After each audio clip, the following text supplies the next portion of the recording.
अस्सलाम वालेकुम नाज़रीन, आऊं आहियां अनवर अली सोलंकी ऐं अवां ॾिसी रहिया आहियो Sindh issues news TV. Sindh issues news TV bulletin में अवां खे भली कार ख़बर शामिल कयूं था। ठारू शाह जे सिटी रिपोर्टर राशिद अली मेमुण जी।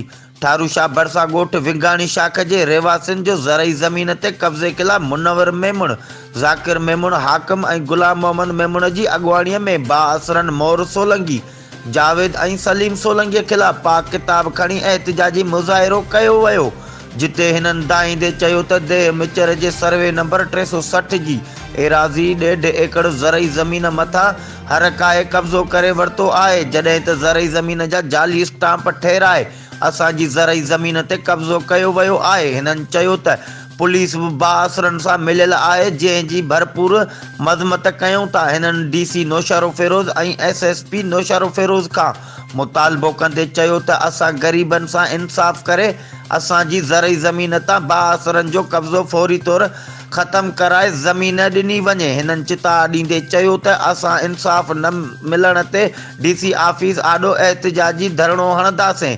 ही हुयूं हिन वक़्त जूं अपडेट्स। वधीक ख़बरुनि ऐं अपडेट्स जे लाइ ॾिसंदा रहो सिंध इशूज़ न्यूज़ टीवी।